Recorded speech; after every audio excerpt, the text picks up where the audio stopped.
Perkenalkan, nama saya Febrianti Purba. Saya dari Fakultas Ilmu Pendidikan Unimed, Prodi PG PAUD 2019.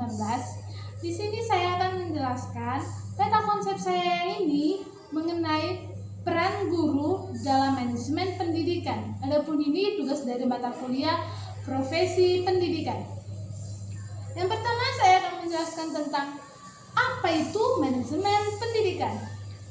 Manajemen pendidikan adalah seni dan ilmu yang dimiliki dalam mengelola sumber daya pendidikan. Adapun tujuannya untuk menciptakan suasana belajar dan proses pembelajaran pada peserta didik agar peserta didik mampu mengembangkan ataupun mampu mengeluarkan potensi yang mereka miliki sehingga mereka memiliki kekuatan dalam spiritual keagamaan, dalam kecerdasan, dalam pengendalian diri mereka, serta perilaku serta akhlak yang mereka miliki dapat berkembang dengan baik. Dan pengertian dari manajemen, ada beberapa fungsi manajemen pendidikan. Yang pertama, planning.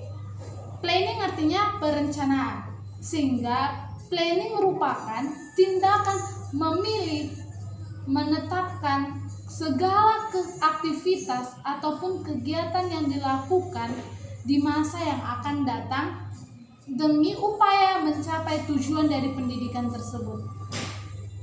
Sebelum kita melakukan suatu proses atau pengelolaan, kita harus merencanakan terlebih dahulu kegiatan apa yang akan kita lakukan dalam mencapai tujuan dari pendidikan tersebut. Selain ada planning, ada juga yang kedua itu organizing atau pengorganisasian. Kegiatan organizing ataupun pengorganisasian ini tugasnya membagi peran, tugas dan tanggung jawab kepada orang yang terlibat dalam kerjasama di suatu sekolah ataupun organisasi. Karena tugas dan tanggung jawab ini tidak bisa dikerjakan oleh satu orang saja. Oleh sebab itu, adanya perlu pembagian tugas masing-masing orang sesuai dengan skill dan kemampuan yang mereka miliki. Dan mereka bekerja sama dalam mewujudkan tujuan dari pendidikan tersebut. Yang ketiga, ada staffing ataupun penyusunan pegawai. Fungsi staffing ini menekankan ataupun memfokuskan kepada sumber daya manusianya, orang yang melakukan kegiatan yang telah direncanakan dan telah diorganisasi tersebut. Dan yang keempat ada direksi ataupun pengarahan. Pengarahan ini diarti suatu usaha yang dilakukan untuk menjaga agar apa yang telah kita rencanakan dapat berjalan sesuai dengan apa yang kita kehendaki. Makanya sebelum kita melakukan kegiatan tersebut, kita harus mengarahkan masing-masing organisasi sesuai dengan apa yang kita rencanakan,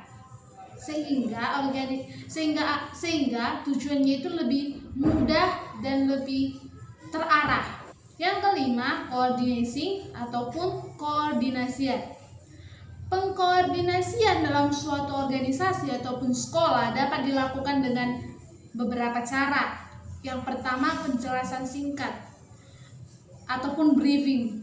Dan yang kedua, mengadakan rapat ataupun memberikan petunjuk pelaksanaan. Yang ketiga, memberikan balikan tentang suatu hasil kegiatan yang dilakukan. Koordinasi ini tujuannya untuk mengharmoniskan kerjasama antara tugas satu dengan tugas yang lain, sehingga antara pegawai satu dengan pegawai yang lain dapat harmonis dalam mengerjakan tugasnya. Yang keenam ada recording dan reporting ataupun pencatatan dan pelaporan. Segala kegiatan yang dilakukan oleh organisasi pendidikan, mulai dari perencanaan sampai pun pengawasan ataupun pemberian umpan balik, tidak memiliki arti jika tidak terekam ataupun tidak memiliki pencatatan dengan baik dan benar. Fungsi pencatatan dan pelaporan ini biasanya dalam organisasi pendidikan itu dipegang oleh pengurus tata usaha, mereka yang terlibat dalam fungsi pelaporan dan pencatatan ini. Dan fungsi yang terakhir adalah pengawasan ataupun controlling. Adapun tugas dari pengawasan ini ialah memeriksa ataupun mengawasi setiap kegiatan-kegiatan yang dilakukan oleh masing-masing anggotanya. Mereka memeriksa apakah tugas dan tanggung jawab yang mereka kerjakan baik atau benar dan sesuai dengan perencanaan awal. Dan selanjutnya saya akan menyebutkan beberapa bidang tugas manajemen. Yang pertama, pengelolaan di bidang kurikulum.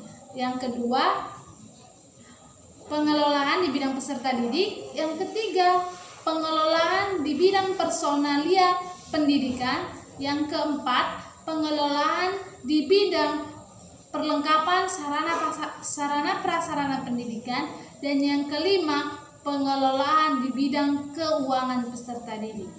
Masing-masing bidang tersebut memiliki tugas dan tanggung jawab masing-masing dalam mewujudkan dari tujuan pendidikan tersebut.